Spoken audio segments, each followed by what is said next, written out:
iPhone 13 on us for every customer. Current, new, everyone. To show the love.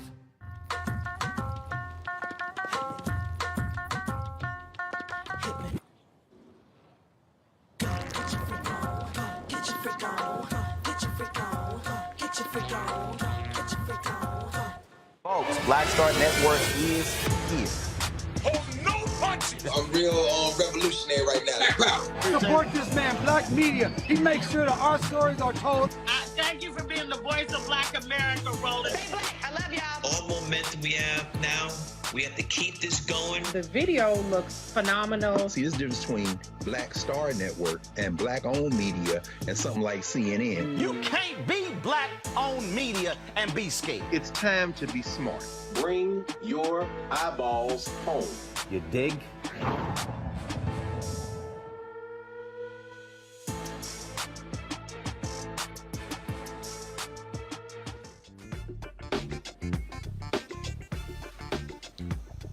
Today is Tuesday, June 28, 2022. Roland Martin Unfiltered, broadcasting live from New Orleans, where we are partnering with Coca-Cola.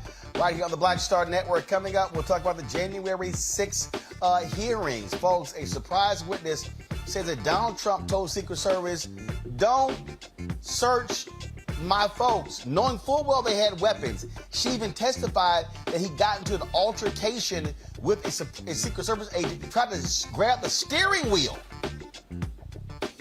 to go to the U.S. Capitol where the insurrection was taking place. My Lord.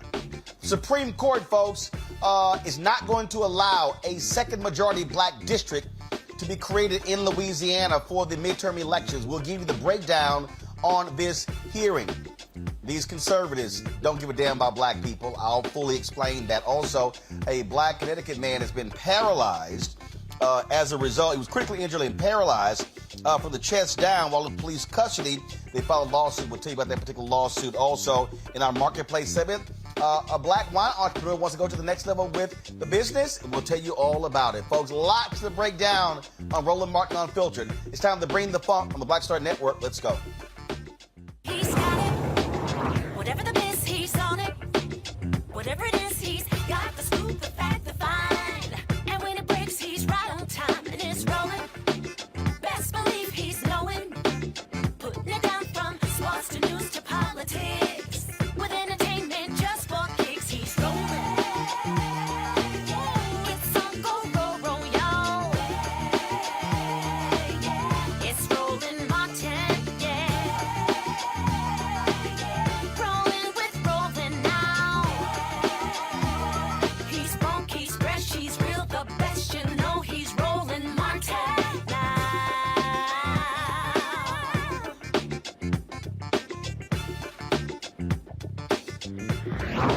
Martin.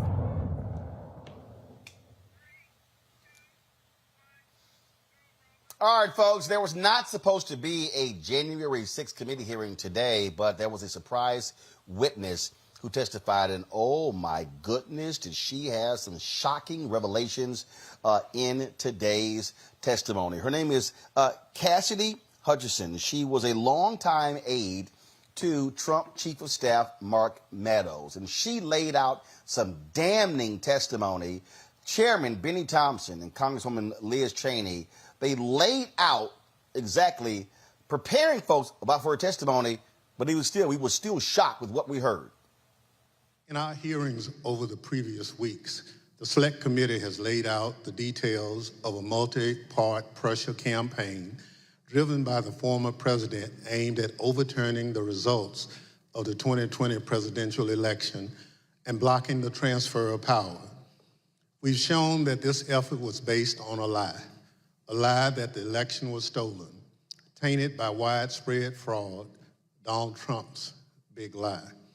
In the weeks ahead, the committee will hold additional hearings about how Donald Trump summoned a mob of his supporters to Washington, spurred them to march on the Capitol, and failed to take meaningful action to quell the violence as it was unfolding on January 6th.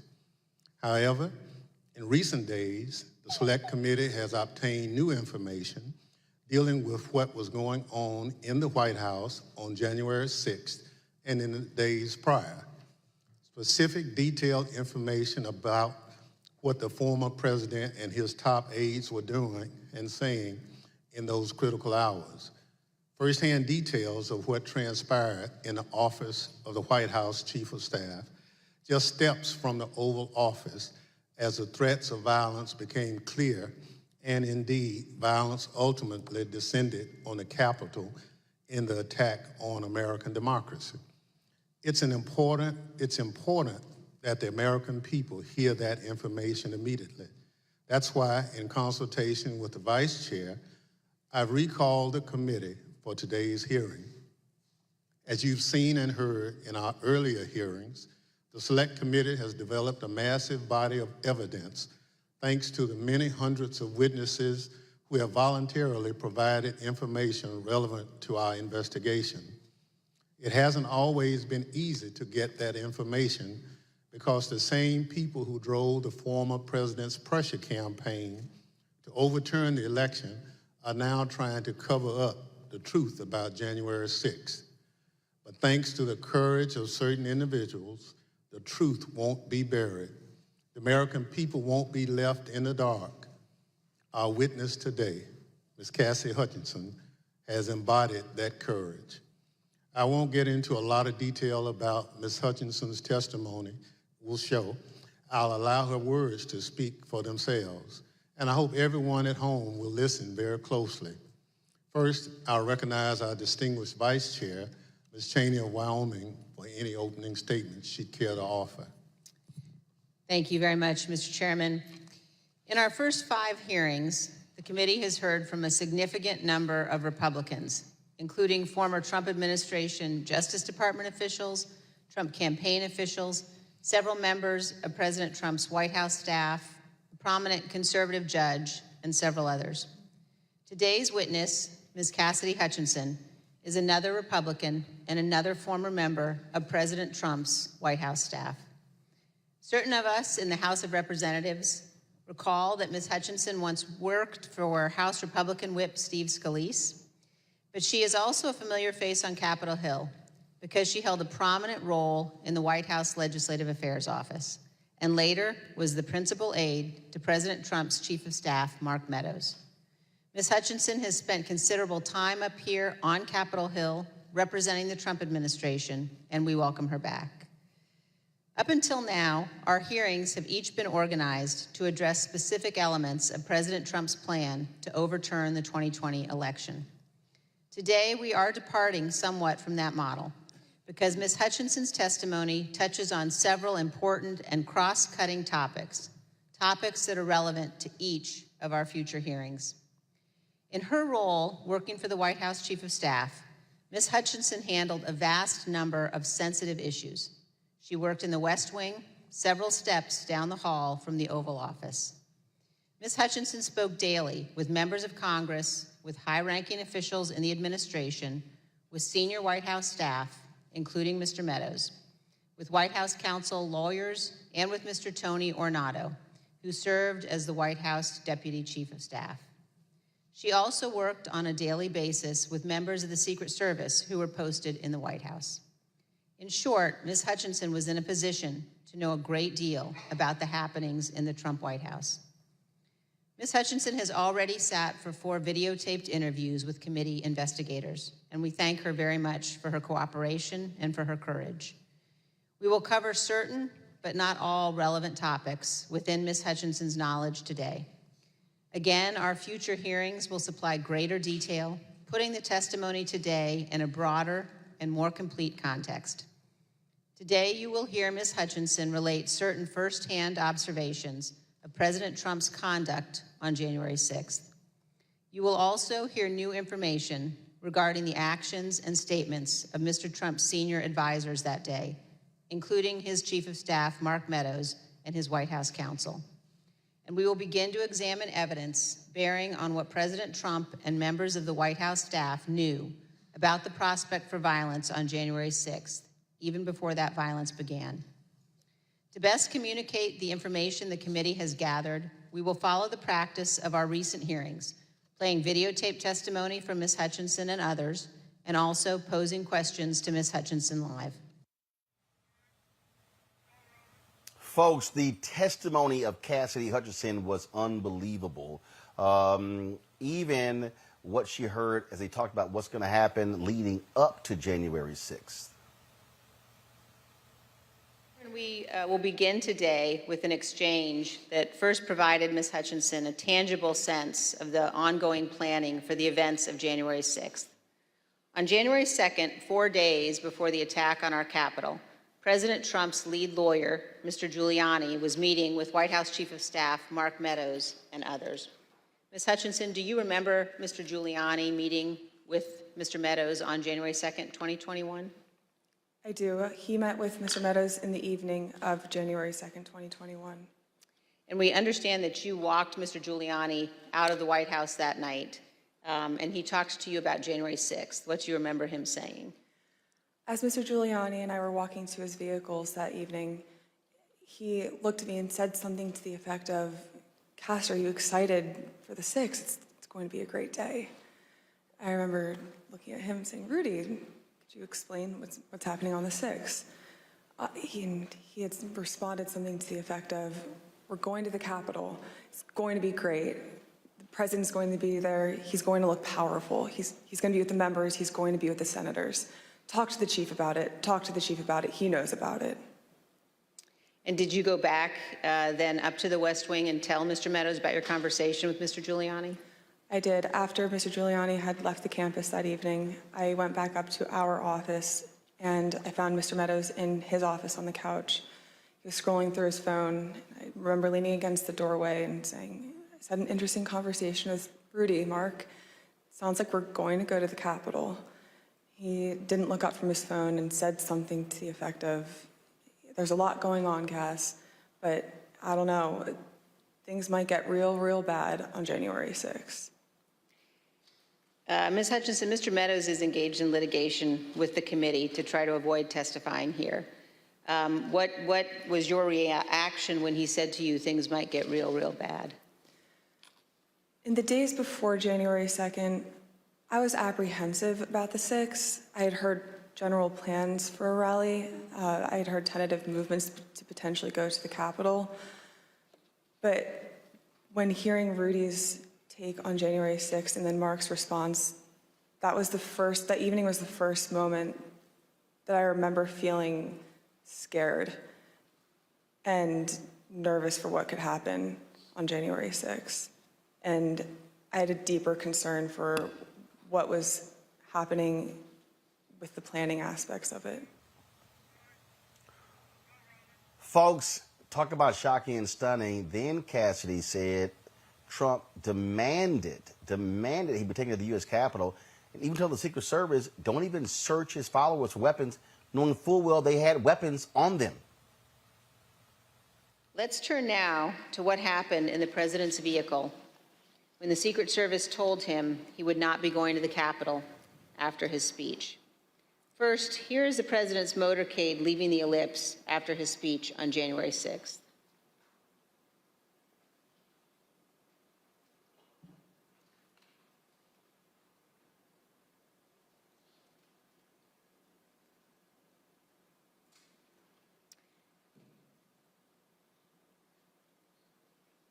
Ms. Hutchinson, when you returned to the White House in the motorcade after the president's speech, where did you go? When I returned to the White House, I walked upstairs towards the Chief of Staff's office, and I noticed Mr. Renato lingering outside of the office. And once we had made eye contact, he quickly waved me to go into his office, which was just across the hall from mine. When I went in, he shut the door, and I noticed Bobby Engel, who is the head of Mr. Trump's security detail, sitting in a chair, just looking somewhat discombobulated and a little lost. I looked at Tony, and he had said, "Did you effing hear what happened in the Beast?" I said, "No, Tony, I just got back. What happened?" Tony proceeded to tell me that when the president got in the Beast, he was under the impression from Mr. Meadows that the off-the-record movement to the Capitol was still possible and likely to happen, but that Bobby had more information. So once the president had gotten into the vehicle with Bobby, he thought that they were going up to the Capitol, and when Bobby had relayed to him, we don't have the assets to do it, it's not secure, we're going back to the West Wing, the president had a very angry response to that. Tony described him as being irate. The president said something to the effect of, "I'm the effing president, take me up to the Capitol now." To to which Bobby responded, "Sir, we have to go back to the West Wing." The president reached up towards the front of the vehicle to grab at the steering wheel. Mr. Engel grabbed his arm, said, "Sir, you need to take your hand off the steering wheel. We're going back to the West Wing. We're not going to the Capitol." Mr. Trump then used his free hand to lunge towards Bobby Engel. And when Mr. Ornato had recounted this story to me, he had motioned towards his clavicles. And was Mr. Engel in the room as Mr. Ornato told you this story? He was. Did Mr. Engel correct or disagree with any part of the story from Mr. Ornato? Mr. Engel did not correct or disagree with any part of the story. Did Mr. Engel or Mr. Ornato ever after that tell you that what Mr. Ornato had just said was untrue? Neither Mr. Ornato nor Mr. Engel told me ever that it was untrue. Now, if y'all really want to get a good laugh, Trump actually said, "I don't lie." Hutchinson, we're going to show now an exchange of texts between you and Deputy Chief of Staff Ornato. And these text messages were exchanged while you were at the ellipse. In one text, you write, "But the crowd looks good from this vantage point as long as we get the shot. He was effing furious." And the text messages also stress that President Trump kept mentioning the OTR, an off-the-record movement. We're going to come back and ask you about that in a minute. But could you tell us, first of all, who it is in the text who was furious? The he in that text that I was referring to was the president. And why was he furious, Ms. Hutchinson? He was furious because he wanted the arena that we had on the ellipse to be maxed out at capacity for all attendees. The advance team had relayed to him that the mags were free-flowing. Everybody who wanted to come in had already come in, but he still was angry about the extra space and wanted more people to come in. And did you go to the rally in the presidential motorcade? I was there, yes, in the motorcade. And were you backstage with the president and other members of his staff and family? I was. And you told us, Ms. Hutchinson, about particular comments that you heard while you were in the tent area. When we were in the offstage announce area tent behind the stage, he was very concerned about the shot, meaning the photograph that we would get, because the rally space wasn't full. One of the reasons, which I've previously stated, was because he wanted it to be full and for people to not feel excluded because they'd come far to watch him at the rally. And he felt the mags were at fault for not letting everybody in. But another leading reason, and likely the primary reason, is because he wanted it full and he was angry that we weren't letting people through the mags with weapons, what the Secret Service deems as weapons and our weapons. But when we were in the offstage announce tent, I was part of a conversation. I was in the vicinity of a conversation where I overheard the president say something to the effect of, I don't effing care that they have weapons. They're not here to hurt me. Take the effing mags away. Let my people in. They can march to the Capitol from here. Let the people in. Take the effing mags away. Just to be clear, Ms. Hutchinson, is it your understanding that the president wanted to take the mags away and said that the armed individuals were not there to hurt him? That's a fair assessment. This whole day shows you the sheer incompetence of these people and what they were trying to do, how they were literally trying to overthrow this country with this election. And at one point, this key phrase, "blood will be on your hands," was uttered. Ms. Hutchinson, I'd like now for us to listen to a description, your description of what transpired in the West Wing during the attack. For context, in this clip, you described the time frame starting at about 2 p.m. So I remember Mark being alone in his office for quite some time, and I know we've spoken about Ben Williamson going in at one point, and I don't personally remember Ben going in. I don't doubt that he had gone in.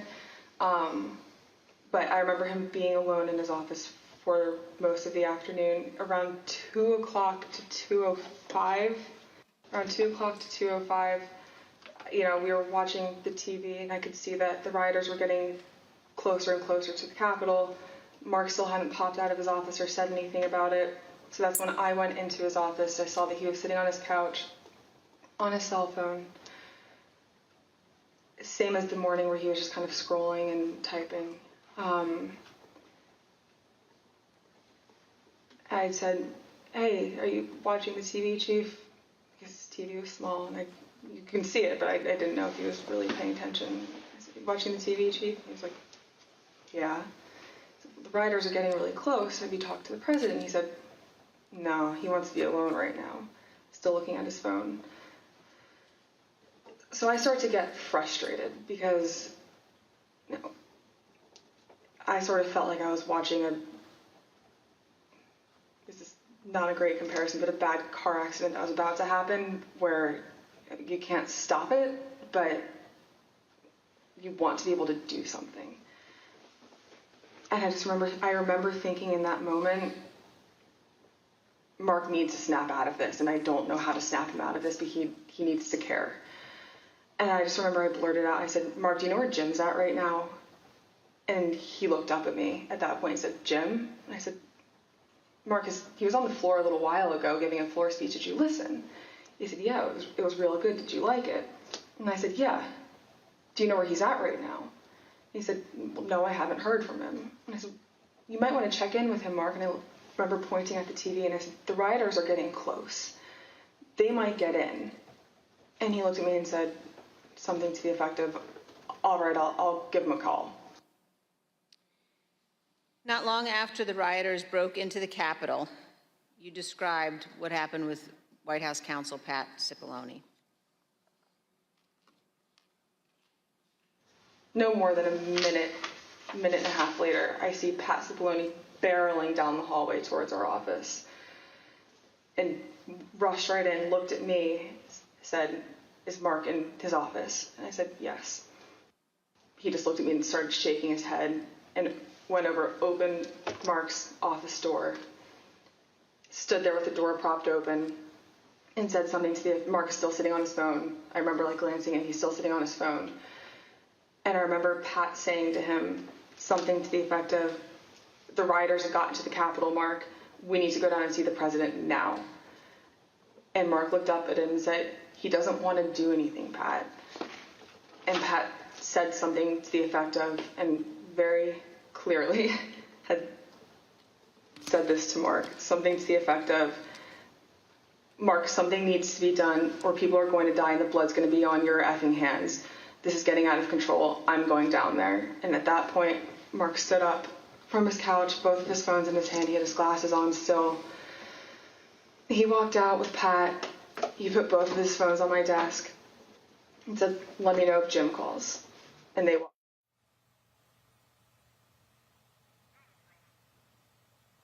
And of course, Meadows and Rudy Giuliani. They knew what was happening. That's why they wanted those pardons. One other point about the speech, Ms. Hutchinson. Did you hear that Mr. Trump at one point wanted to add language about pardoning those who took part in the January 6th riot? I did hear that, and I understand that Mr. Meadows was encouraging that language as well. Thank you, and here's what you told us previously about that. You said he was instructed not to include it. Who was instructing him not to include language about the pardon in that January 7th? I understood from White House counsel's office coming into our office that morning that they didn't think that it was a good idea to include that in the speech. That being Pat Cipollone? That's correct. And Eric Hirschman. Ms. Hutchinson, did Rudy Giuliani ever suggest that he was interested in receiving a presidential pardon related to January 6th? He did. Ms. Hutchinson, did White House Chief of Staff Mark Meadows ever indicate that he was interested in receiving a presidential pardon related to January 6th? Mr. Meadows did seek that pardon. Yes, ma'am. Thank you, Ms. Hutchinson. Mr. Chairman, I yield back. Wow. Let's go into this with my panel. Dr. Mustafa Santiago Ali, former senior advisor for environmental justice at the EPA, joins me. Demario Solomon-Simmons, civil rights attorney and founder, Justice for Greenwood, Dr. Avis Jones-DeWeaver, political analyst and author. Okay, Demario, how in the hell, after today's testimony, does Merrick Garland not charge Trump with seditious conspiracy and these other individuals? I mean, what she described was beyond shocking. I mean, absolutely. He should have been charged. He should have been charged back on January 6, 2021. Only way it doesn't happen is the same way the Democrats never do anything. They're spineless, they're feckless, they're weak, scared. This guy should be charged. Meadows should be charged. Rudy Giuliani should be charged. Right now, this is all about show and tell. What I want to see is the Department of Justice executing arrest warrants, indicting these individuals, having them in court, and let this evidence come out in a court of law where there can be some real serious ramifications. Anything short of that only emboldens these rabid dog-like individuals even more to continue to do the illegal criminality, and they will make sure they are successful next time, not like this last time. What's interesting here, Avis, just a few moments ago, Peter Alexander with NBC said a source close to the Secret Service tells me both Bobby Engel, the lead agent, and the presidential limousine SUV driver are prepared to testify under oath that neither man was assaulted and that Mr. Trump never lunged for the steering wheel. Now, the U.S. Secret Service did put out a statement saying the U.S. Secret Service has been cooperating with the Select Committee since its inception in spring 2021 and will continue to do so, including by responding on the record to the committee regarding the new allegations surfaced in today's testimony. I can't imagine, Avis, this committee allowing that testimony to go forward and not having the receipts to back it up. Yeah, I can't either. But what we see here is damage control in real time. Who knows everything that is going on in terms of all the people behind the scenes that in some way are looking to kowtow to someone who is using his power as a threat against so many people. It's really interesting to see history in real time with regards to Trump's sort of mob-like behavior that continues to put him in situations where no matter what he does, he can find people to fall on the sword for him. He can find people who are willing to go to jail for him. He's promising to help people or promising to hurt people, depending upon which side of the line they fall on, either for or against him. As thorough as this committee is, as you've mentioned, it's hard for me to believe that they would allow something out in public testimony that they don't have information to back up in some way, shape, or form, because they understand that their credibility is on the line. And so it'll be interesting to see how this plays out. But what we saw today was still ground shaking. And let me tell you, there's more to come. Mustafa, again, this is thuggish behavior. This is a man who was hell-bent on overthrowing this government. In fact, there was even a particular clip, y'all get that ready, where Hutchinson testified that Trump had no problem for them hanging Mike Pence. Here's some of that.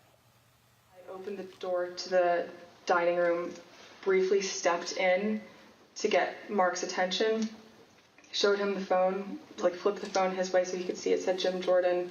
He had stepped to where I was standing there holding the door open, took the phone talking to Jim with the door still propped open. So I took a few steps back. So I probably was 2 feet from Mark. He was standing in the doorway going to the Oval Office dining room. They had a brief conversation, and in the crossfires, I heard briefly what they were talking about, but in the background, I had heard conversations in the Oval dining room at that point, talking about the hang Mike Pence chants. That clip ended, Ms. Hutchinson, with you recalling that you heard the President, Mr. Meadows, and the White House counsel discussing the hang Mike Pence chants. And then you described for us what happened next. It wasn't until Mark hung up the phone, handed it back to me. I went back to my desk. A couple minutes later, him and Pat came back, possibly Eric Hirschman too. I'm pretty sure Eric Hirschman was there. But I'm confident it was Pat that was there. I remember Pat saying something to the effect of, Mark, we need to do something more. They're literally calling for the vice president to be effing hung.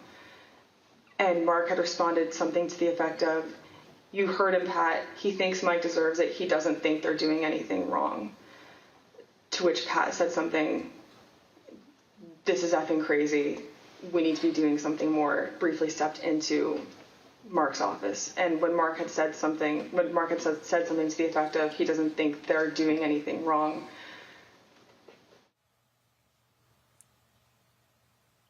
You know, President, the person we used to label. I mean, Mustafa, this is nuts. Go ahead. I was just going to say, let's just truly unpack what this is. You know, Trump saw himself not only as the label of a president, but what we're finally seeing sort of play out in front of everyone is an American dictator. You know, an American dictator, a ruler with total power over a country, typically one who has gained control by force. A dictator will hang or support the hanging of individuals who stand against him or who stand for justice or democracy or any of these other labels that you want to use. A dictator will also sacrifice their people. They'll sacrifice others for their own personal gain so that they can continue to control the power. So this is the dynamic that we are seeing play out. I take it far above him being a thug. He has truly tried to be a dictator. You know, he's trying to grab power away when he lost the election, then rally individuals to actually move forward and try and break up democracy so that he could then regain the power that he lost when he lost the presidency. So we need to just be clear with who this man is, how he sees himself, and then also the individuals who continue to support him. You know, I've worked with the Secret Service. I know plenty of folks who've been in the Secret Service. And folks should take this very serious because not only are you damaging your career, that oath that you took to protect this country from those both domestic and abroad is serious. So let's just call out what we're dealing with, and that is the first American dictator. So Go ahead, Mario. My question is, what has been put in place to stop this from happening again? What will occur? Right now, everything that we've seen since January 6, 2021, the Republicans have done whatever they wanted to do to create a better environment that they can steal the elections, a better environment that they can be dictators, a better environment so they can have minority rule. That's why, regardless of all these hearings that we're seeing and the bombshell testimony, if these individuals are not charged and indicted soon, and we see them going through the court criminal justice system that my clients go through, there is no way in the world that anybody black or anyone that was not a rich white man could have this type of evidence and not be charged. If we don't see charges soon for Trump and all the Republican elected officials who participated in this, if we don't see Congress soon utilizing the third clause of the 14th Amendment to impeach these insurrectionists from Congress, this will happen again. This discussion, these hearings will be for naught, and we will be in a much difficult place, terrible place in 2024. Absolutely. All right, folks, hold tight 1 second.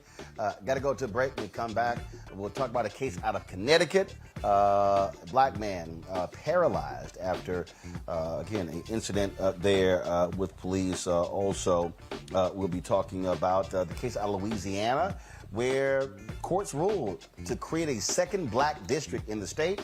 Supreme Court has put a halt to that. GOP don't give a damn about black people.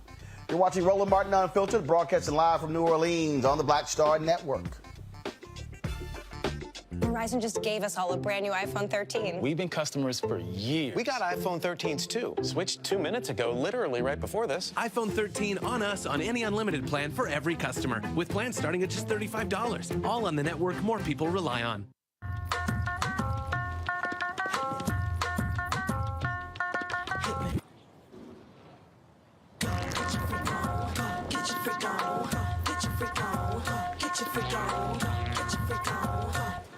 Of course, I looked up to Spike Lee. Of course, who didn't? I mean, he's a genius. But then also, I was this kid from Brooklyn, right? That felt like, you know, give me my damn respect. I made this, this creative art, right, that people are responding to. And it would have been great if we had the opportunity to sit one-on-one. Hold on one second. Okay. Spike. What's up, babe? So I'm in LA right now. I got a one-on-one series with my network, Black Star Network. And I'm interviewing Matty Rich. I appreciate that, bro. That's a big moment, man. That was like, man, that was good. Got me all choked up. That's good. Well, I'm all about connecting. Appreciate that.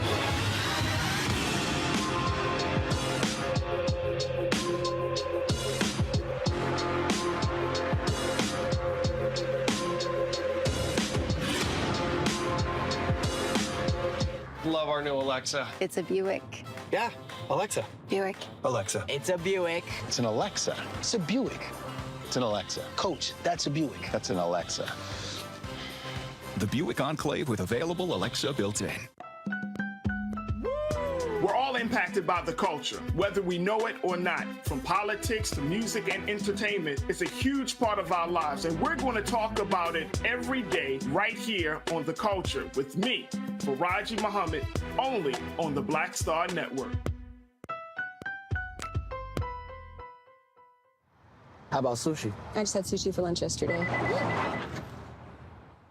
How about tacos? Automatic emergency braking, one of 6 advanced safety features standard on every 2022 Chevy Equinox. Find new technology. Find new roads. Chevrolet.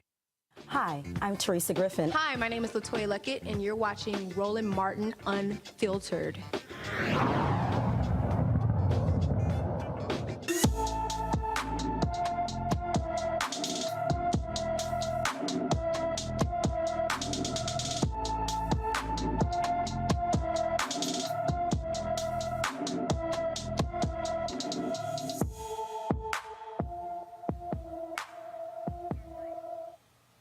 All right, folks, so today's Black and Missing is Iyanna Faris. The Suffolk County, New York police need folks to be on the lookout for the 10-year-old Iyanna Faris, who they believe is trying to make her way to Georgia. Iyanna was last seen Monday morning. She's 5 feet tall, weighs 76 pounds, has brown eyes and brownish blonde hair. She's possibly in need of medication. Anyone with information about Iyanna Faris should call the Suffolk County, New York Police Department at 631-854-8552, 631-854-8552. All right, folks, that's our Black and Missing. So there's a lot of discussion taking place today with regards to the November elections, with regards to whether or not President Joe Biden is going to be seeking re-election in 2024, all these different things. We've got races happening today in Illinois, in South Carolina, in New York State, and goes on and on and on. And obviously, because of the Supreme Court's decision on Friday, Roe v. Wade is a part of the conversation right now. But the question that goes out is, obviously, will that be enough to be able to get people to turn out? There are a variety of decisions that we're going to be looking at. Of course, the Supreme Court is also going to be weighing in on a crucial environmental decision that many believe that they're going to shank the EPA, just pretty much gut the Environmental Protection Agency. I want to talk about a couple of these things. Mustafa, let's start with you on this. So explain to people this case that the Supreme Court is going to be ruling on. Many expect them to rule in a way that will be devastating to the environment. Yeah. Well, I think you're talking about West Virginia versus EPA. And it's an important case because it's focusing on coal-fired power plants. But in more particularity, it is also talking about if the Environmental Protection Agency has the right to set the regulations around this, or if the states will. And the problem with that is that we know that there are a number of states who have not done what's necessary to help us to not only address the climate crisis, but also to address these disproportionate impacts that happen in vulnerable communities. We know that the majority of African Americans, a vast majority, actually live within 30 miles of a coal-fired power plant. We also understand that the exposures and emissions that come from this cause heart and liver and kidney diseases and also asthma. And we know that we've got 24 million folks in our country and 7 million kids who have asthma, and that in many instances, a lot of folks are losing their lives, and kids can't even learn when they have these exposures and then these asthma attacks that are going on, and a number of other public health impacts. So all that being said is that we need to truly have a complete social safety net. And if the Supreme Court knocks this down, it just begins the first domino around these coal-fired power plants, because the preceding sets of actions may take away EPA's ability to be able to regulate a number of other impacts that are happening across our country. The thing here, Avis, that I think that people have to understand, there are a lot of individuals who simply thought, oh, the courts will protect us. What we're now seeing with this 6-3 majority, they don't care. They now have the votes.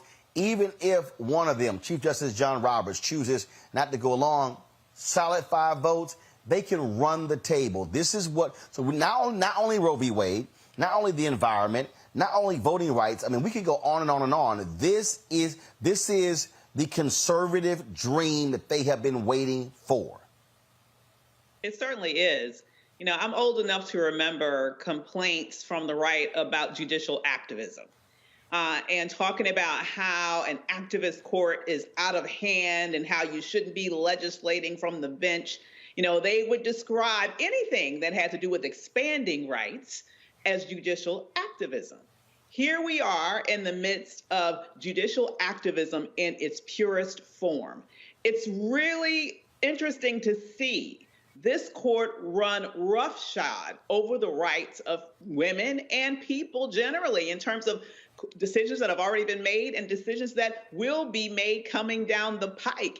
You know, and to hear the hypocrisy, for example, of a Clarence Thomas who comes out and basically says, let's not only gut Roe, let's go after gay rights, let's go after contraception, let's go after peeping into grown folks' bedrooms to see what sexual acts they are engaging in. But let's not touch interracial marriage because I happen to be married in an interracial marriage. The hypocrisy of it shows you that this has nothing to do with the law. This has to do with their specific political agenda, and they are hell-bent on advancing that agenda come hell or high water in the future. And this is why we have for so long talked about on the show how important it is for the left to really get that these appointments to the Supreme Court and below, lifetime appointments, have huge, generations-long impacts on our lives. And now that we're here with this 6-3 disparity, unless this court is expanded, we are in a situation where literally our grandchildren may still have to contend with all of the damage that this specific court is going to do. You know, Mario, I always talk about on this show how we have to connect the dots. And this is a perfect example for the people who don't understand politics, and that is the individual that you vote for, the individual that you vote for president, that's who is going to appoint Supreme Court justices. The individuals that you vote for the United States Senate, those are the people who are going to vote on, confirm, or reject Supreme Court justices. federal judges as well. And so I just think that a lot of people who are out here and they're going, well, I'm not going to vote, or I don't, or they don't, I don't like their position on this whole issue. I mean, do understand that you can sit on the sidelines, not a problem, but you're going to get the type of government that you will get when you're not actually involved. I had somebody who tweeted me the other day, and they were talking about Gen Zs, and I said, why? I said, I don't understand why millennials and Gen Zers keep complaining about baby boomers like Joe Biden. I said, if y'all vote y'all numbers, y'all can run the election. She's like, oh, no, we turned out in 2020. I said, no, you didn't. I said, you turned out. There was an increase. I said, I'm talking about voting your numbers. And that's really the whole issue here. How do you vote your numbers for African Americans? We shouldn't have a situation where you got 30, 40% turnout. New York State today is going to have awful turnout. This is a perfect example. When you vote your numbers and everybody else is low, you can run the table. But you got to actually vote. I'm going to respectfully disagree with you on that. You know, you're talking to someone here in Oklahoma where it's gerrymandered to death. It does not matter how I vote in the federal elections. I exercise my right to vote. I think it's very important. I think what's most important in this particular moment, though, is the people that are in power are not exercising their power. Where is the congressional Congress with the impeachment of Clarence Thomas and those other justices that lied under oath? Where is the impeachment proceedings of Clarence Thomas and his wife being an insurrectionist? Where is Joe Biden on his bully program? Hold on, Demario, wait, hold up. If we're going to put something out, let's be factual. Congress cannot impeach Clarence Thomas. Why not? So when you're saying hold up, because here's part of the problem. The Supreme Court, first of all, the Supreme Court doesn't have an ethics. You don't have an ethics situation set up. That's first. Now, can you impeach federal judges? Yes, you can. But you can't impeach Jenny Thomas. She doesn't hold a political office. No, I know that, but I'm talking about her. I'm talking about Clarence Thomas, who's making these decisions that my sister talked about earlier, wanting to get rid of not only Roe versus Wade and all these other rights. Where is the congressional members right now? All they keep saying is, give us 2 more senators, give us 2 more senators. But I'm old enough, as my sister said, to remember when the Obama administration had 60 senators, and they still said they didn't have enough senators. They always want to move the ball. The only thing that they did after Roe versus Wade, after having 2 months knowing that this was coming out, was go out and sing songs on the steps of the Capitol and send out fundraising emails. This is ridiculous. And so for people to say, well, you just got to vote harder, I reject that. Yes, people want to get out. No. See, again, Demario, you're leaving out something that's factually you're wrong. You're not letting me finish. The House. How can I get in everything I'm trying to get in? Demario, but if you're giving out factually incorrect information, for instance, the House has actually passed a bill dealing with reproductive rights. Avis can tell you that. The House has actually passed. No, hold up. Demario, but when you say Congress, Demario, when you say Congress, that includes the House and the Senate. Be specific. Right. The House has done what you said, not the Senate. So don't say Congress, say the Senate. No. You weren't listening to what I said. Where is Congress, the House right now, bringing these judges in, finding ways to rein this in, bringing to the House floor to expand the Supreme Court? They haven't put that on the House floor. It may not pass in the Senate, but they need to be showing their constituency and their base that we're willing to fight as hard as we need to for the things that we can control. The House is not doing that. And certainly the president is not doing that. I mean, the things he said at the end of his speech on Friday was, I want to leave you with, you must be peaceful, peaceful, peaceful. These people are ripping apart people's rights each and every day. As the sister stated earlier, this is things that our grandchildren will be dealing with while we sit here in real time and watch this. This is like being in Germany in 1933, 1934, 1935, and just seeing things ripped apart, ripped apart, ripped apart. The congressional leaders are not acting strong enough. They tweet, they go on TV, they send out fundraising emails, but they're not utilizing every tool in their bag, in my opinion. Okay. Okay, and again, in order for you to do that, what you have to have is you got to have the votes. And if you don't have the votes, what you do is politically, and this is also being smart politically, what you do is you don't set yourself up to lose. So part of the issue that you're now dealing with is, and again, I can run these things down, Avis, the number of bills that have been passed in the House that are dead in the Senate. So when I hear people say, well, they aren't doing these things, there are a number of things that have been passed. Look, the domestic terrorism bill after Buffalo was passed in the House. It died in the Senate. So when we say what Congress is not doing, no, what the Senate is not doing, there are a number of things, Avis, that have happened actually in the House. But see, I'm not only looking, see, and again, this is the key. This is the key. I'm not only talking about Congress. I'm also talking about what's happening on the state level. And when I look at voting numbers on the state level, I see the exact same thing. The point that I am making is if we see folks voting our numbers, Avis, then you might see also a change in the very people who are in elected office. Part of the problem that we have right now is that people who are in office are in there because they were elected with low voter turnout. But Avis, if I just jump in, you've got to also factor hold in on, Demario, hold on.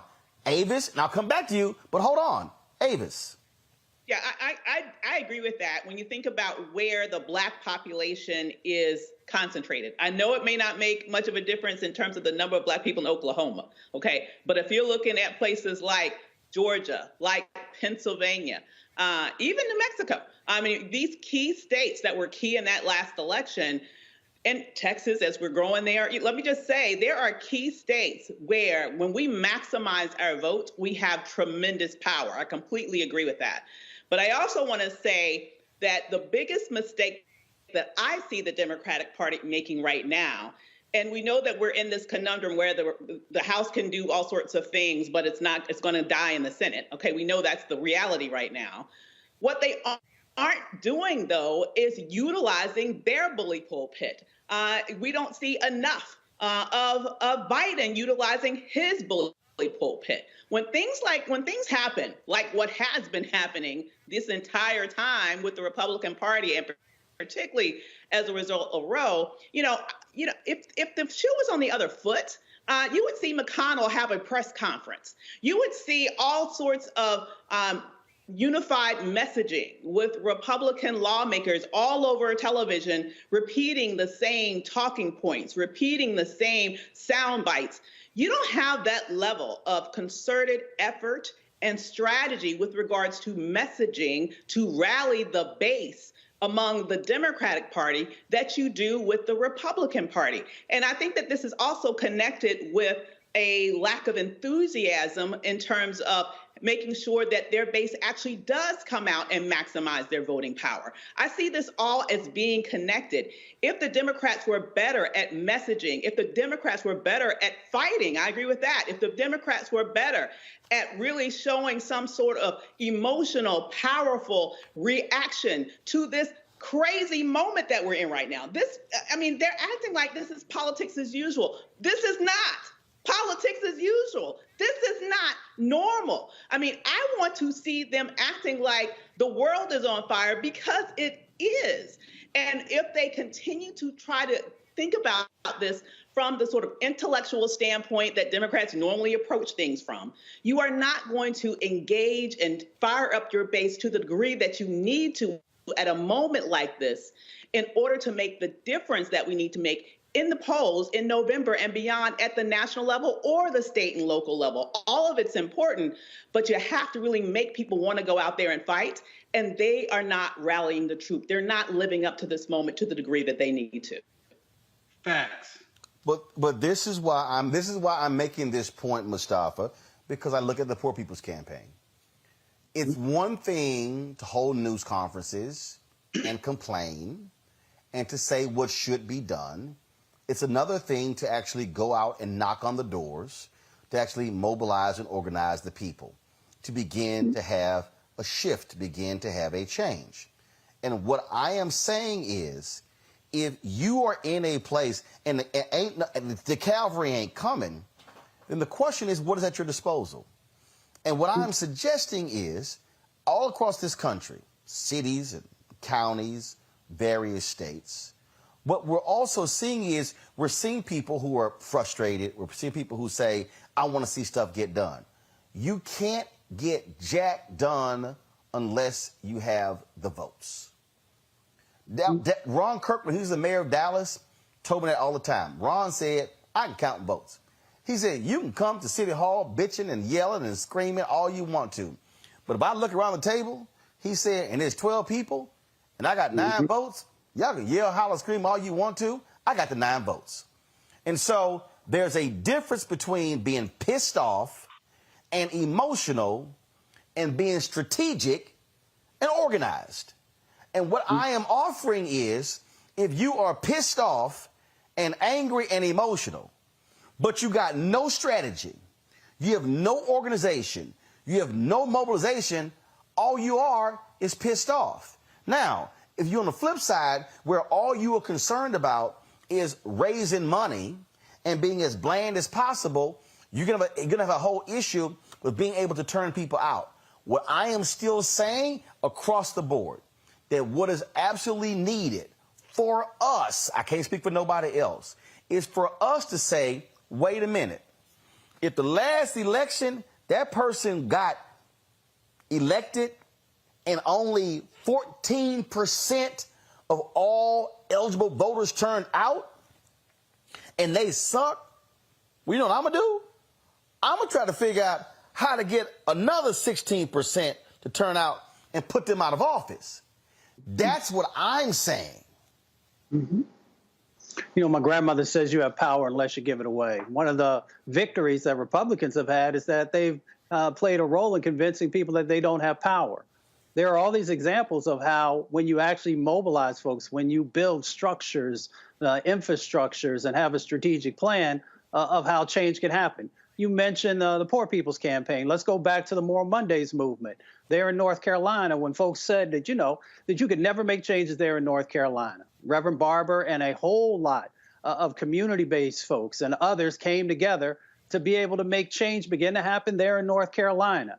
I was with Indigenous brothers and sisters earlier today, and we were talking about how they helped to play a role there in New Mexico. I believe Avis had mentioned New Mexico, helping to actually flip that. By getting folks together. Now, they did also raise that we got to have more resources going in to get even more folks in their community together. But all that goes back to the fact that we can make change happen, but we have to, one, be strategic. That's why this show is so important. From the earliest days of being on this show, one of the things we kept raising to folks is that Republicans have a strategic plan that they have been playing out for decades, and that Democrats, one, have to do a much better job of connecting with folks, getting resources to them, but to also understand that dynamics can actually change. And we do a disservice. We do such a disservice when we put out there that voting doesn't matter. Voting matters on the local level, the county, and the state level. If you want to actually address what's happening around gerrymandering and redistricting, then you got to get people mobilized to vote on that state level to be able to play a role in helping to make change happen. If you're not doing that, and if you continue to say, well, you know what, I can't find nobody who represents what I stand for, and ain't nobody focusing on the issues I care about. Well, my question every time somebody says that is, why aren't you running for office yourself? Why don't you run on the local or the county, the state level? Or if you have the ability, why not get enough folks together so you can run on the federal level? So if you're saying that, then you have a responsibility to do something in that space. Because if you want to see change happen, this starts with each and every one of us, and then we build it out by bringing other people in. And that's why, going back to the Poor People's Campaign, of making sure that everyone who's focusing on their commonalities, so those points that everybody can get behind, and then building from there, honoring each other, supporting each other in an authentic way. And when we don't do that, we are just as responsible for some of these things that we see going on as those who are trying to destroy our communities and to strip power away from us. The unfortunate issue that I'm looking at, DeMario, is, again, we got a lot of people who are angry, pissed, and emotional, but they have no plan.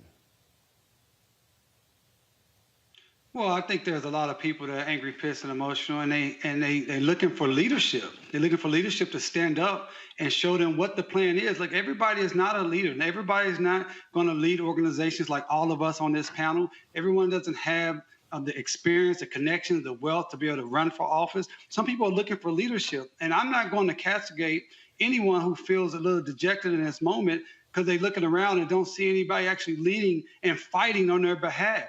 All of us fight every single day. And as a civil rights attorney that is based in Oklahoma, to take cases all over this nation, I understand that sometimes a win is not necessarily getting the ultimate victory. The win is just doing the fight. And that's what people are looking for. That's why people gravitate to Reverend Barber, because he's fighting.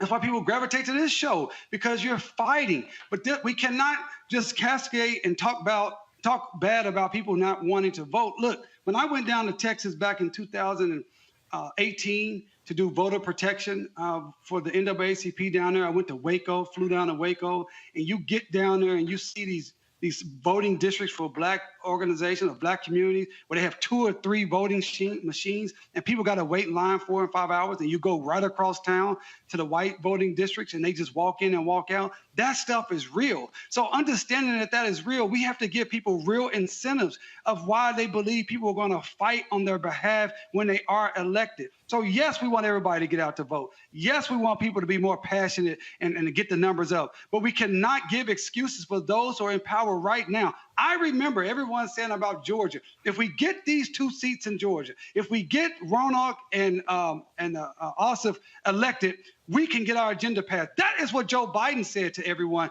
Everyone believed that, and he has not come through on it, and it's okay for people to be upset about that. But Roland, first of all, let me just... There's no... Go ahead. I was just going to say, this is not a hit it and quit it situation. You have got to have consistency in our mobilization and our activation to be able to get this stuff achieved. And we keep thinking that because we get somebody in for one term. I mean, when you look at our brother Warnock, it's not like he's been in for 6 years, right? I'm not disparaging Brother Warnock, and we all understand that this is a long-term play. This is something that people have to show up all the time. But the moment right now, when it is, for me, I'm dealing with this stuff every single day. I mean, this impacts all of us, but this impacts my clients specifically as these rights are being rolled away right in front of our face. I do not see enough passion. I do not see enough fight. I do not see enough resources being pushed down to black communities and black organizations to get out to vote. People like Latasha Brown and other organizations like my man Frank White with Black Men Vote. These are people that I'm in contact with, consulting with, supporting right now. They're not getting the resources to get our community out there. That's because the Democrats, Roland, you said the Republicans don't care about us. At this point, the Democrats have not proven that either. Well, I'm not going to try and defend the Democrats. Again, first of all, what you're doing is, you're having a Democratic-Republican conversation. I'm not. Well, you said the Republicans have proven they don't care about us. I think we need to be clear. No. Let me be clear.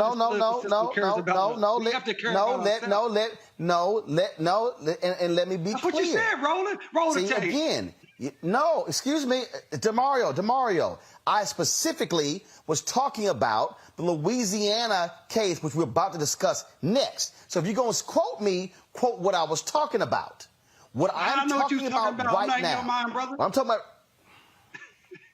First of all, you don't have to be in my mind. You literally heard me say it. I was specifically talking about the Supreme Court decision today regarding the 2nd black majority district in Louisiana. That's what I was talking about. What I'm talking about on this segment right here is if we're talking about how do we change politics, what I'm saying is you have never seen politicians lead movements. No, movement leaders do so. What we have right now, you have right now organizations out there that are actually doing it. But what I am saying to people who are watching and to people who are listening is that if you actually want to see change, do understand that it's going to have to be driven by the people. And if we also vote our numbers, what cannot happen is when you have perfect example, and I used it before. When you had black turnout, there was a significant number in North Carolina in 2008 when Obama was elected, and then in 2010, the midterms, it dropped significantly, and then in 2012 and 2014, it dropped even more so. What I am arguing is when we mobilize and organize our numbers, we can truly affect change. So what I'm trying to get people to do is stop complaining and align with entities. And so if you are in a state right now, you should say, reach out to the Poor People's Campaign in that state. Reach out to Black Voters Matter in that particular state. There are entities who are doing the work. I'm trying to get us to go from being pissed off to being proactive and organized and mobilized.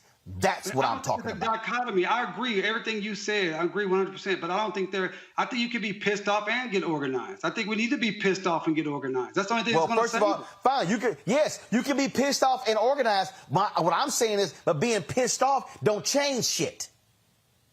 You got to have the organized part to go along with it. I agree. I agree with that. And the problem is, it's a bunch of people walking around who are solely pissed off. And again, the numbers reflect it. The numbers reflect it. Yeah, I mean, again, that's what I'm saying. I don't disagree with your basic premise. So, but I know you want to move on, so I don't want to belabor the point. I don't want to hog up all the time. No. First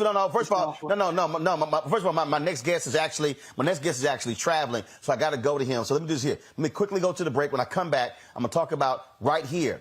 Louisiana should have a second majority black congressional district. The courts ruled that it was racial gerrymandering. Now, this conservative Supreme Court is invalidating that. We'll tell you more about it. Folks, it's shameful, but this is what happens when this court now is pretty much saying racial gerrymandering is just fine. You're watching Roland Martin Unfiltered, broadcasting live from New Orleans on the Black Star Network. Verizon just gave us all a brand new iPhone 13. We've been customers for years. I thought new phones were for new customers. We got iPhone 13s too, switched to Verizon 2 minutes ago. Ours were busted, and we still got a shiny new one. Check it out. So wait, everybody gets the same great deal. I think that's the point. iPhone 13 on us for every customer. Current, new, everyone. On any unlimited plan, starting at just $35. All on the network more people rely on. Love our new Alexa. It's a Buick. Yeah, Alexa. Buick. Alexa. It's a Buick. It's an Alexa. It's a Buick. It's an Alexa. Coach, that's a Buick. That's an Alexa. The Buick Enclave with available Alexa built-in. On a Next A Balanced Life with Dr. Jackie, we're talking all things mental health and how helping others can help you. We all have moments where we have struggles, and on this week's show, our guests demonstrate how helping others can also help you. Why you should never stop giving and serving others on a Next A Balanced Life here on Black Star Network. How about sushi? I just had sushi for lunch yesterday. How about tacos? Automatic emergency braking, one of 6 advanced safety features standard on every 2022 Chevy Equinox. Find new technology. Find new roads. Chevrolet. Next on the Black Table with me, Greg Carr. A very different take on Juneteenth with the one and only Dr. Sunyata Ahmed. We'll explore the amazing foods, remedies, and rituals that are a part of our history and the Juneteenth holiday. So it's our responsibility to return the healthier version to our folks instead of just the red liqueurs marketed to us, the red sodas and the other things. I mean, why does the Kool-Aid man have to sound like Louis Armstrong? He's like, oh yeah! Yeah, right. An enlightening and tasty hour of the Black Table, only on the Black Star Network. Hi, y'all doing? It's your favorite funny girl, Amanda Seals. Hi, I'm Anthony Brown from Anthony Brown and Group Therapy. What up, Lana Well, and you are watching Roland Martin Unfiltered.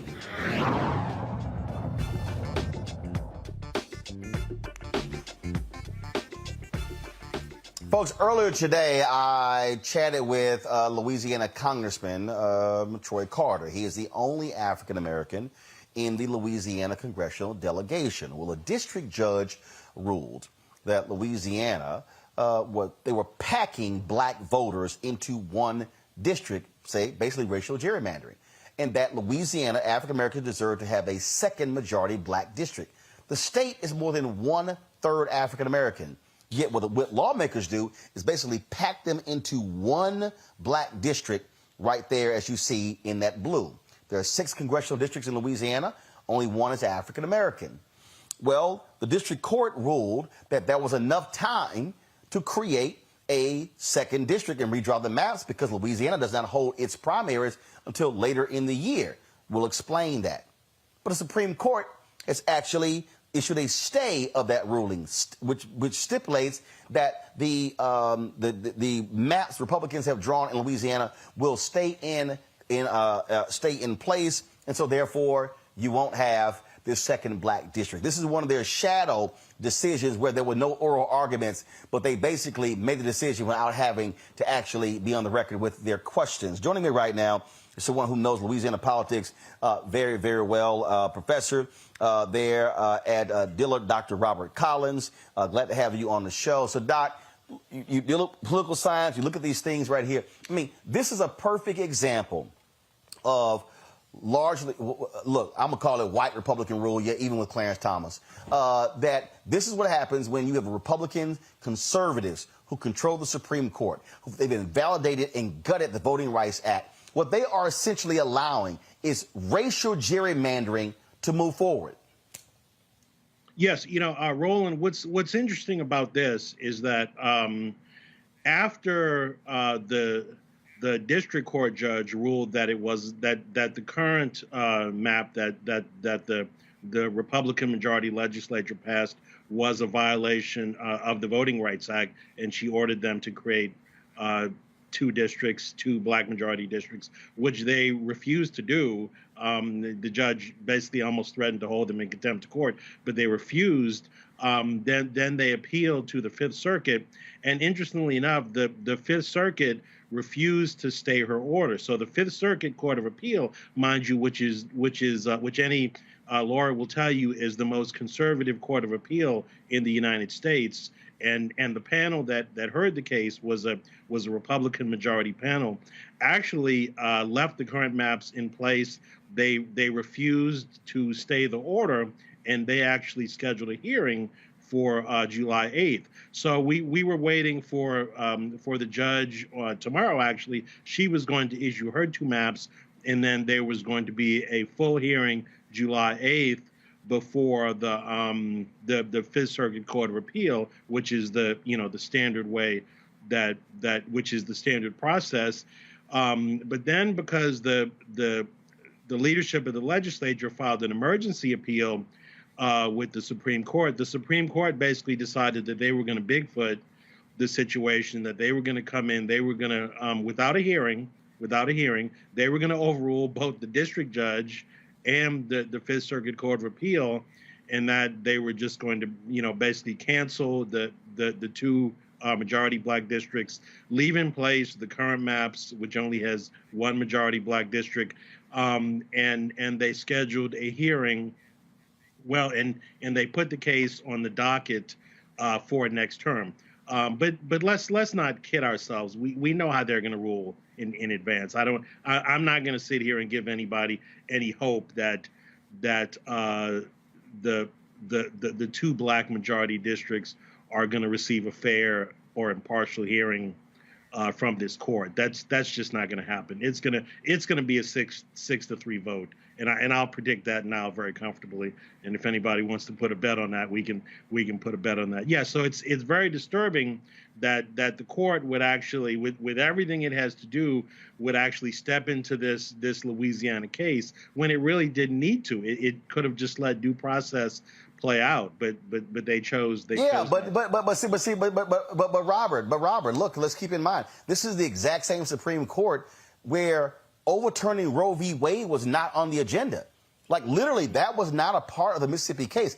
The state of Mississippi wasn't asking for Roe v. Wade to be overturned. This Supreme Court chose to go even further. And so when I hear Republicans complain about, Democratic judges being activist judges, this is a perfect example of activist judges with them not allowing lower courts to do their job. They decided, damn that, we shutting this down.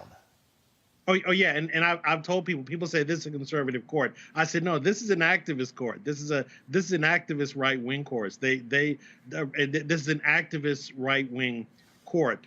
They get involved in cases. They always use the cases before them to rule on a bunch of different social issues that aren't even in the case. And you're right. In the Mississippi case, they could have upheld the constitutionality of the Mississippi law, left the Mississippi law in place, and been totally silent on Roe versus Wade. And interestingly enough, that's what the Chief Justice wanted to do. The Chief Justice, who was very conservative, wanted to just leave the Mississippi law in place.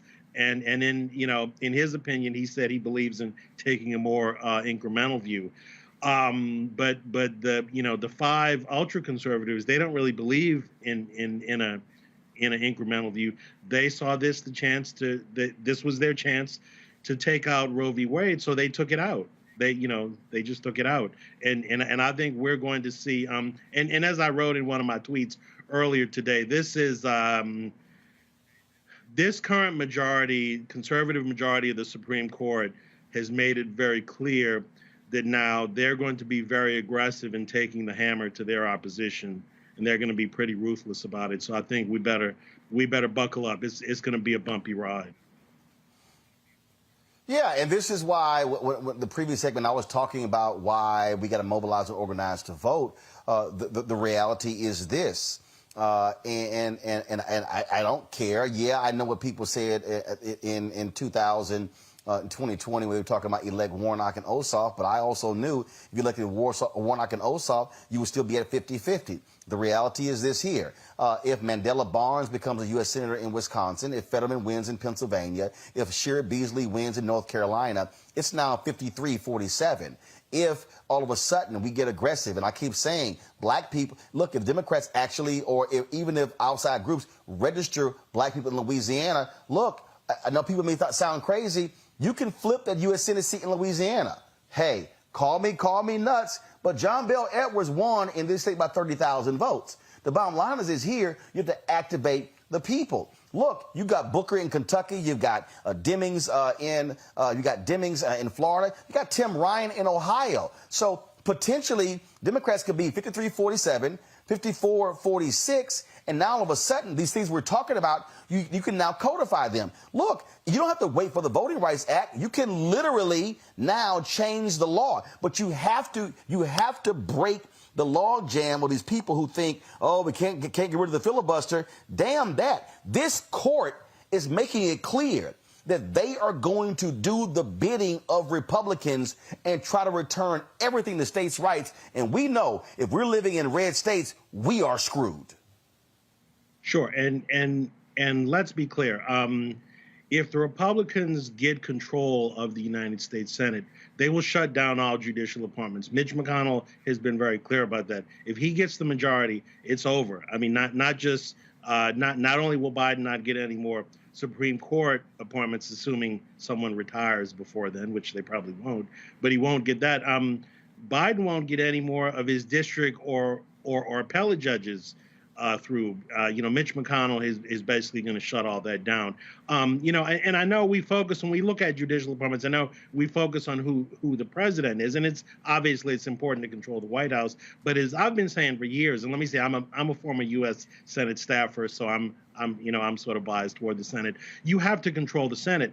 The current problems on the Supreme Court were not caused by not controlling the White House. I mean, the Democrats at the end of the current term, the Democrats will have held the White House for 12 of the last 16 years. The issue was they didn't control the United States Senate. And so the reason why Barack Obama was not allowed to put his final appointment on the court was because the Republicans controlled the Senate and they were able to block it. The reason why Donald Trump was able to get Amy Coney Barrett on the Supreme Court just a few days before the end of his term is because the Republicans controlled the court, and the Democrats could not stop that from being rammed through. Donald Trump should have had one Supreme Court appointment. Normally, presidents get one. Sometimes they get two during a term. To get two, you normally have to serve 2 terms. He got 3. He should have only gotten 1. He got 3. He basically stole 2. He stole 2 because the Republicans control the Senate, and the Republicans are very cutthroat and vicious in ramming, in either blocking the Democrats' picks or in ramming their picks through, basically in defiance of the will of the American people. The reason why Mitch McConnell said that he didn't let Barack Obama have his pick is because, we have to let the American people vote on it. They have to decide. But then, of course, at the end of Trump's term, when Justice Ginsburg died, he didn't let the American people have their say. Then he just basically shut down the democratic process and said, no, we're gonna put our person on the court. So he's very. He's very ruthless, and he's very cutthroat. And so, yes, holding on to the United States Senate, and as you said, not just holding on to it, but getting 2, 3, 4 seats is vital if you're going to be able to, not only make inroads into making sure we have a more fair overall federal judiciary, but as you said, being able to codify some of these laws so that we don't have to depend on the Supreme Court to protect people's rights. Questions from my panel. I'll start with you, Avis. Yeah. I hear what you're saying, and I'm really interested in your perspective around the Senate, specifically given your background there.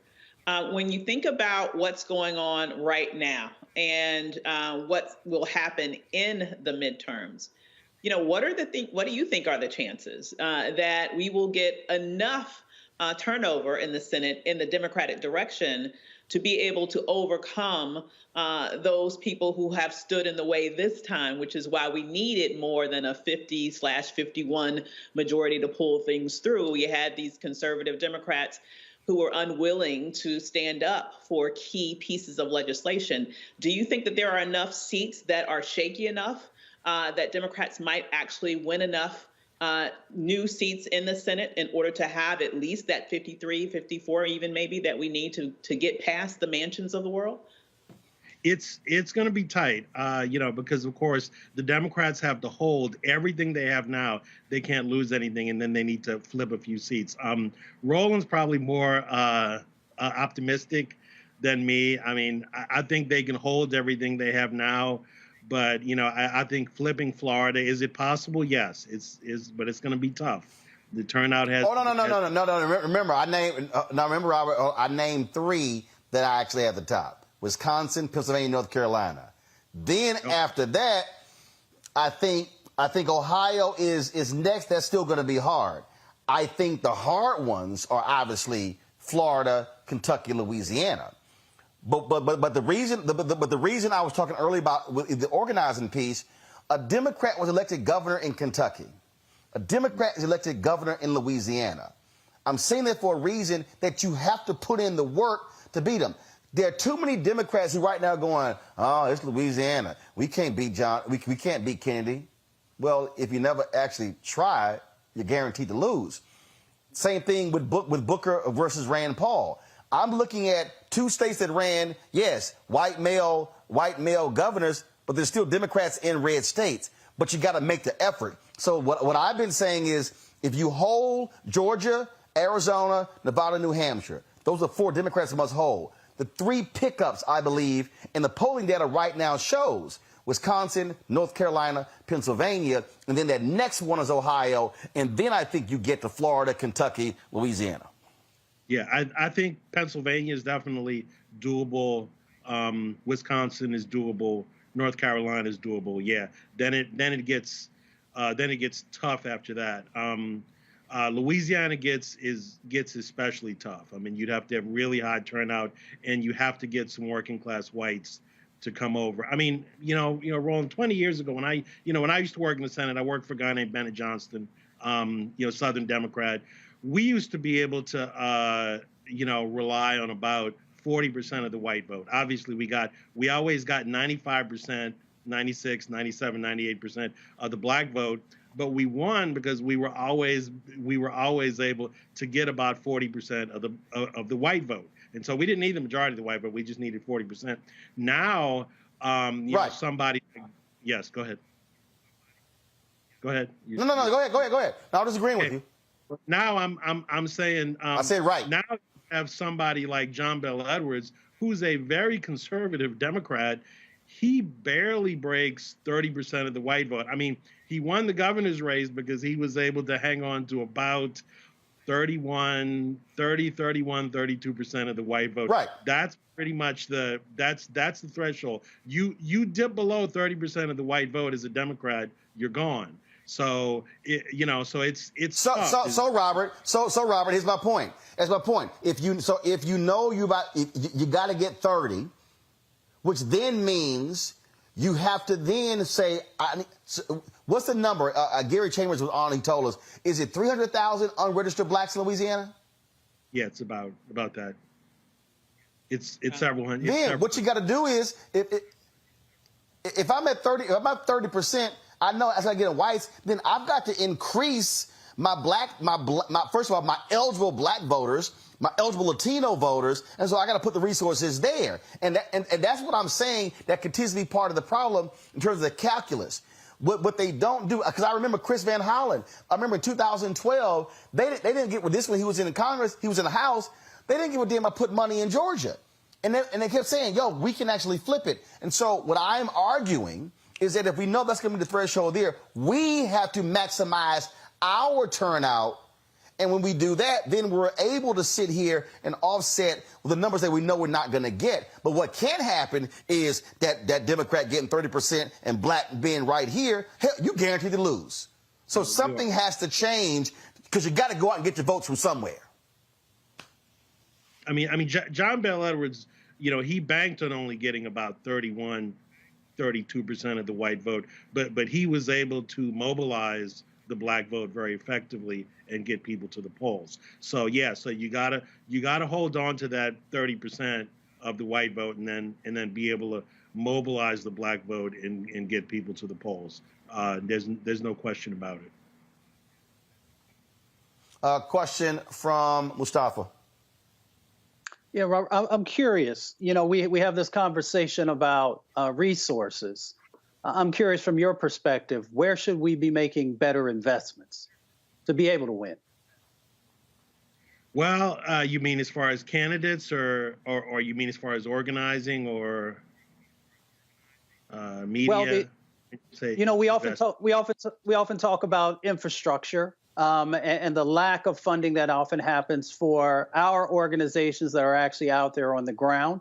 There's another theory or paradigm where we should be, you know, better resourcing candidates. So I'm just interested in where you think resources should be going to maximize the vote.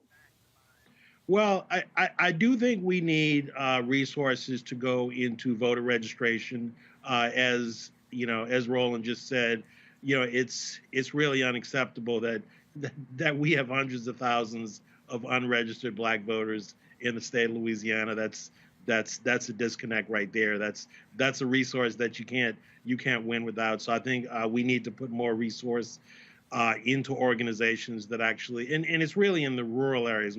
We do okay in the urban areas because we have a lot of grassroots organizations here. We can piggyback with grassroots organizations. We need folks to drive out into the rural areas and register the working class rural black folks. I think that's the first place I would put money. I mean, if I had unlimited money to spend. I mean, as far as putting money into recruiting candidates, I think we have a good set of candidates. I mean, you know, I think we have good candidates running, you know, in the U.S. Senate. I think I just think what's scary, we have many fine candidates that serve in the Louisiana legislature that I personally would think make fine United States senators, very articulate, highly educated, you know, Ivy League educated folks that serve in the Louisiana legislature. It's not that we have a dearth of candidates. It's that the candidates sitting in the legislature, they look at, somebody like, John Kennedy sitting on top of $14 million. And they said, well, we can't top that. How are we, he basically has an unlimited campaign fund. We're not going to be able to knock him off. So there's no point in us putting the money into challenging him. And of course, when you're in a state like Louisiana, the Democratic Senatorial Campaign Committee, which is who allocates, which is the campaign committee run by incumbent U.S. senators that allocates how the national money is going to go. Their position is Louisiana is not in play, so they don't really want to send any of their national money down to Louisiana because they're going to say, oh, well, it's taking money away from Pennsylvania, it's taking money away from Wisconsin. We have we have limited funds. We can't give you money to run any media down there. But but the bottom line is this. If I had to, or let me put it this way, if I had to prioritize it, if you gave me $1 million and say, Bob, that's all you have. I only have $1 million. Can't spend anything else. So it's not really enough to spend on media. What would I spend it on? I would spend it on sending folks into black rural districts to register blacks to vote, and then to make sure we could get them to the polls on election day. That because right now having hundreds of thousands of black folks unregistered in the state of Louisiana is just not acceptable. I mean that's an insult to all of the folks that died in the civil rights movement to give people the right to vote. As I keep saying, organize and mobilize. DeMario, your question. Man, I really enjoyed listening to you and your insights, brother. I'm very interested to ask you two questions dealing with judges. It's something I'm working on currently. I was very disappointed. I had a conversation with a high-ranking government official in D.C. a couple weeks ago that Senator Dick Durbin is still recognizing the blue slip policy. And therefore, like here in Oklahoma, we have 2, maybe 3 judicial openings. And we are telling the Biden administration, please appoint someone. And we're being told, well, they got to get the sign off of our 2 Trump Republican senators who never going to sign off on anyone that we would want in play. So that's my first question. Can you explain to the people what the blue slip process is, and why is it that the Senate that is controlled by the Democrats are still adhering to that? That's my first question. Okay, so the blue slip process just means that if you are a member of the United States Senate, you have final approval over any judicial nominees that come from your state. So it doesn't really matter if the president is a different party than you.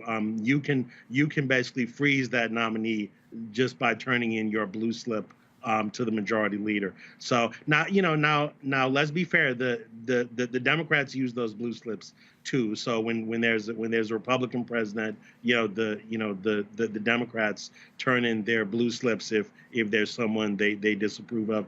It's one of those arcane U.S. Senate rules that don't make any sense. That it's not in the Constitution. It's not in any statute. It's literally purely written into Senate internal rules. So it could be changed at any time by majority vote, just like the filibuster could be done away with at any time just by majority vote. But I think the reason why the Democrats have not gotten rid of it is because, well, I'm assuming even if they wanted to, Sinema and Manchin wouldn't go along with it since they believe in these arcane rules. But honestly, I'm not even sure you could get even the majority of the Democrats to do away with the blue slip rule simply because they want to have that rule available to them when the Republicans are in power. And also U.S. senators are just very protective about their states, and they want to, regardless of who's in the White House, they want to have control over the people who serve as district and appellate court judges in their home states. But isn't it, thank you so much for making it clear that it's just a rule, it's not a law. But isn't it true that during the Trump administration, the blue slip was ignored many times, and the Trump administration was able to put forward unqualified candidates to be on the bench, young candidates, people who had never even tried a case, ever been in a courtroom? How was the Republicans able to do that and the Democrats are not? Well, simply because they were. Actually, hold on, Robert. So remember, what you're talking about is, Robert just make the point. So, for instance, one of the people who was rated unqualified was named in Florida. There are 2 Republican U.S. senators in Florida, so you didn't have a Democrat there. Now, there was an example where the Republican senator in Wisconsin and the Democratic senator from Wisconsin put in a blue slip, and McConnell still ignored them for that judge. There have been examples where Dick Durbin has actually ignored a blue slip from Republicans. So all of that has actually happened. Robert, go ahead. But at the end of the day, it's about majority rule. In order to be able to in order to be able to stop unqualified judges from going through, you have to have the numbers. I mean, you have to have the numbers, and otherwise, it's just majority rule. And if the Republicans have been, you are correct. The Republicans have been, more, a little more brutal in following the rules when it serves their purposes, but ignoring the rule, conveniently, ignoring the rule when it does not serve their purpose. My second question, Roland, if I have time. All right then. Actually, we don't. Literally, my guest, the next guest has been waiting for about 10 minutes, and I got to go to the next guest. Robert Collins, always glad to have you, man. We appreciate it. Thanks for the knowledge. Hopefully, I'll see you around New Orleans this week, and we'll catch up. Okay. Thank you, Roland. Bye-bye. I appreciate it. Thank you very much, folks. We've got to go to a break. When we come back, we'll talk about this case out of Connecticut. We'll be joined by one of the attorneys working with Ben Crump on this case, a black man paralyzed. They're actually having a rally for him as we speak in Connecticut. You're watching Roland Martin Unfiltered on the Black Star Network, broadcasting live from New Orleans. Don't forget to support us in what we do. Download the Black Star Network app, Apple phone, Android phone, Apple TV, Android TV, Roku, Amazon Fire TV, Xbox One, Samsung Smart TV, and of course, please support us as well by joining our Bring the Funk fan club. Your dollars make it possible to do what we do. See your checks and money orders to P.O. Box 57196, Washington, D.C. 20037-0196. Cash App is $RM Unfiltered. PayPal is R Martin Unfiltered. Venmo is RM Unfiltered. Zelle is Roland at RolandSMartin.com. Roland at RolandMartinUnfiltered.com. And all y'all on YouTube and Facebook, hit the like and the share button. We should easily be over 1,000 likes by now. I shouldn't have to be asking y'all, okay? So when I come back from the commercial break, I better see us hit 1,000 on YouTube. Y'all got it? Let's go. Back in a moment. iPhone 13 on us for every customer. Current, new, everyone. To show the love. How about sushi? I just had sushi for lunch yesterday. How about tacos? Automatic emergency braking, one of 6 advanced safety features standard on every 2022 Chevy Equinox. Find new technology. Find new roads. Chevrolet.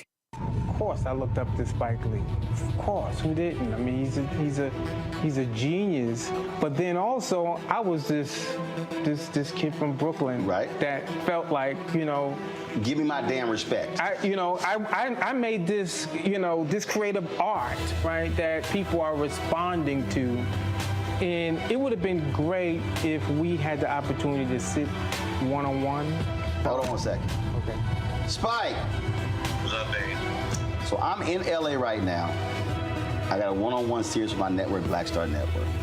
And I'm interviewing Matty Rich. I appreciate that, bro. That's a big moment, man. That was like, man, that was good. Got me all choked up. That's good. Well, I'm all about connecting. Appreciate that, bro.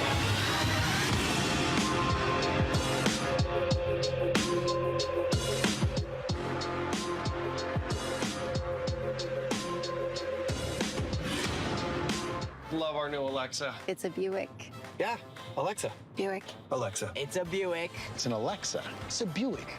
It's an Alexa. Coach, that's a Buick. That's an Alexa. The Buick Enclave with available Alexa built in. I'm Deborah Owens, America's Wealth Coach. And on the next Get Wealthy, what do the ultra wealthy know that most of us don't?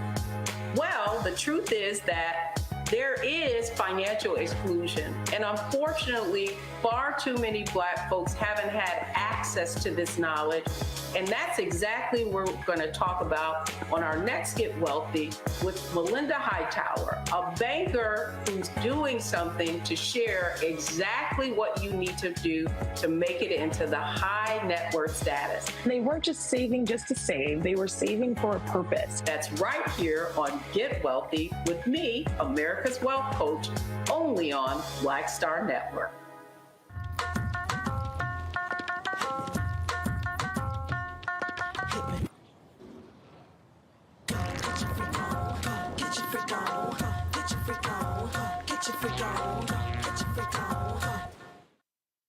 Hello, everyone. It's Kiara Sheard. Hey, I'm Taj. I'm Coco. And I'm Lily. And we're SWV. What's up, y'all? It's Ryan Destiny, and you're watching Roland Martin Unfiltered.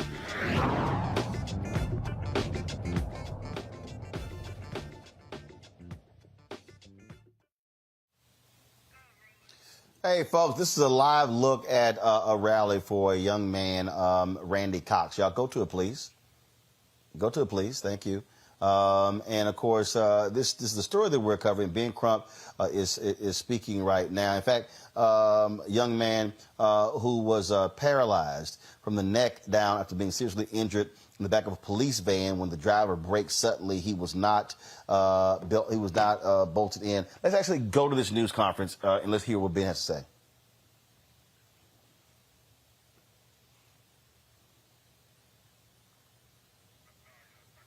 Okay, our audio is not coming through, but again, that's actually happening as we speak. Again, man, a really just a horrific story. Reminds us of the Freddie Gray story. Chris O'Neill is one of the attorneys who's working on the case along with Ben Crump. He joins us right now. Chris, explain to folks exactly what happened here. I mean, and also I think there's video of this. I saw it on Ben's page. So he was placed in the back of a police van, and they just all of a sudden slam on the brakes, and it throws him forward and pretty much breaks his neck? You pretty much got it right, Roland. The situation was after this young man was arrested without incident, he was placed in the back of the paddy wagon or van. He was not restrained in any way, shape, or form. There were no other people in the van with him. But the controlled narrative of the police department was that they had to slam on brakes to avoid an accident. But the issue is, why were they going as fast as they were going? Why was he not strapped down? And why is it that he had this horrific injury and was not afforded medical care? So wait a minute, hold up. Slam on the brakes, he's injured, and he wasn't taken to the hospital? He was not. In fact, he was actually transported over to the jail. Once he was transported into the jail, they told him to get up, get out. They did not hear his plea that says, hey, I can't move. They dragged him out by his feet, threw him into a wheelchair, as you can see, and then they processed him from that wheelchair in the jail facility, and then dragged and threw him into a jail cell. I'm stopping. I'm going to trick you off. Wow. What has been the reaction from authorities? You fell. What happened? Can you move at all? I think, hey guys, do me a favor, bring the audio down of the videotape, y'all, so I can hear Chris. Chris, go ahead. Thank you, Roland. What ended up happening is there's over 2 hours of recorded footage on this situation from body cams and from the facility itself. But what happened is that the authorities, the city authorities, police department, decided to release what they felt were the most pertinent aspects of this. And by doing that, they attempted to control the narrative. But you can see in there that there was reckless indifference to this man's well-being, his care, and his life for that matter. His life is going to be forever changed. Randy Cox is never going to be the same. No one charged, no one indicted, and just what? Just We're all good? Nobody, anybody suspended? Anybody put on leave? Actually, there were some officers suspended. I believe it was 5 of them that have been suspended. And there has been a statement from the mayor of the city of New Haven that indicates that they're very disturbed at what they've seen. But there's been no one that's been charged. There's been no one that's been indicted. We're waiting on all of that. Wow. Absolutely incredible here. Let's see, any questions from my panel? DeMario, I'll start with you first. Hey, Chris, good to see you, team. What's up, team? What's going on? Really sorry. I mean, this is just a heartbreaking video. And, of course, you know, we've worked on these cases a lot together. Now, I don't have a question. I just want to remind people that, again, President Biden had a speech where he said it's harder now than ever to be a police officer. That's false. And he also told cities around this country to use the money they received through COVID to give police officers like these officers right here more and more services, more and more resources, more and more money. And I look in this video and I see there's some black officers involved. And that should also be further proof that when we say, oh, we need more diversity in the police department, no, we need a whole new system because this system is corrupt, it's broken, and this stuff happens every single day. Chris, you guys be careful up there in Connecticut and tell Ben I said what's up. Certainly will. In fact, Ben is on the other side of this wall right now in a rally where there are city officials, including the interim chief and several other people. So we're looking forward to making sure that they respond to the pressure that's being levied against them. Avis or Mustafa, you have a question for Chris? You know, I'll just jump in. This has huge overtones of what happened to Freddie Gray. And it makes me think of not only the horrendous actions of the police who were so reckless, leading to Freddie Gray's death and leading to this paralysis. I'm also thinking about what happened after Freddie Gray. And I'm thinking about all of the how the police system closed ranks to protect itself and to go after the prosecutor, right? That to me sends messages. So in terms of this particular case, what do you think are the chances of actually something substantive happening to these police officers? Do you think that that's just a moot point, that it's just going to end up in some sort of civil resolution? Or should we even expect to see some level of criminal culpability for what was, this life-altering injury and the full lack of regard for his health and safety after they got him out of the van to just kind of plop him into the wheelchair and process him instead of giving him medical attention? Is someone going to be arrested? Is someone going to serve some criminal time for this type of reckless disregard for human life? You know, that's an excellent question. And we've been doing this for many years, as DeMario Solomon Simmons indicated a moment ago. And we've seen this playbook. This is not unusual. We actually expect them to now start to attempt to assassinate his character, to attempt to alleviate some of the pressure that's been placed on them, to rally around the folks that are the Blue Lives Matter people. But ultimately what it comes down to, and I appreciate exactly what you said, because if there's not a prosecution, that is going to be the decision of an elected official. And if we do not take care to go out and vote and place up candidates that are going to look out for the best interests of our community, that's going to be on us. Ultimately, we have to get out there and put the pressure on.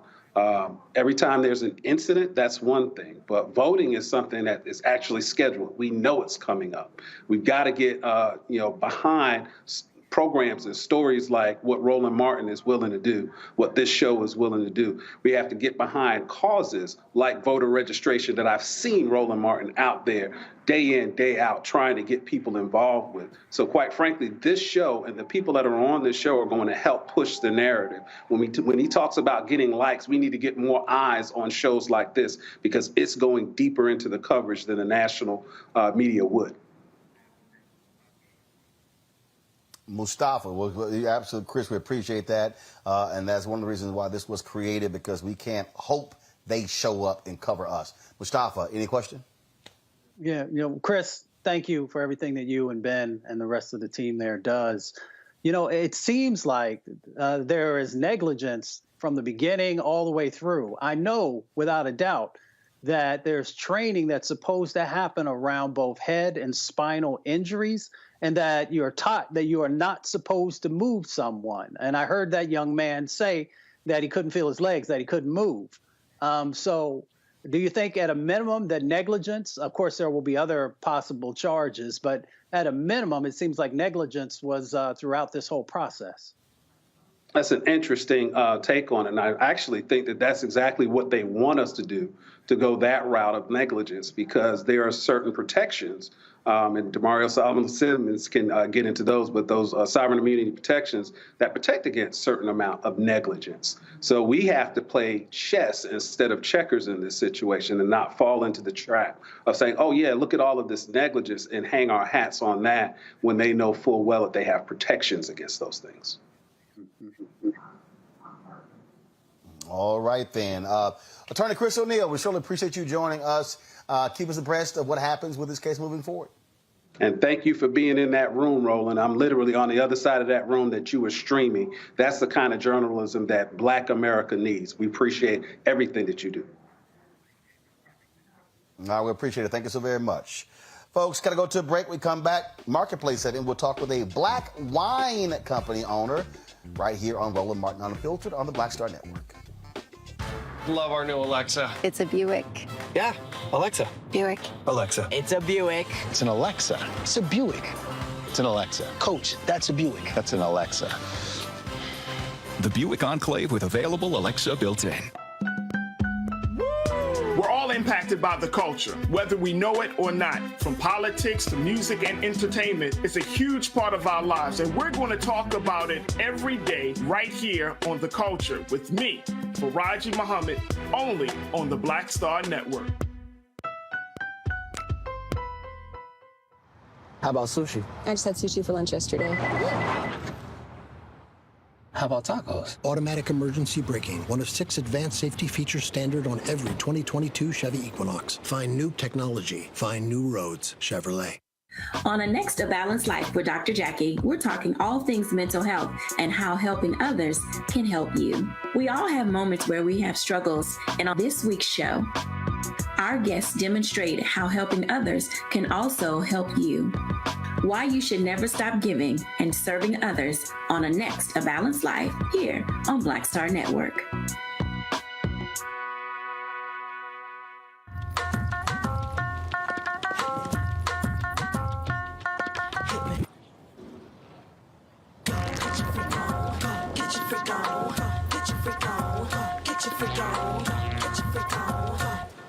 Hi, I'm Vivian Green. Hey everybody, this is your man Fred Hammond, and you're watching Roland Martin, my man, Unfiltered.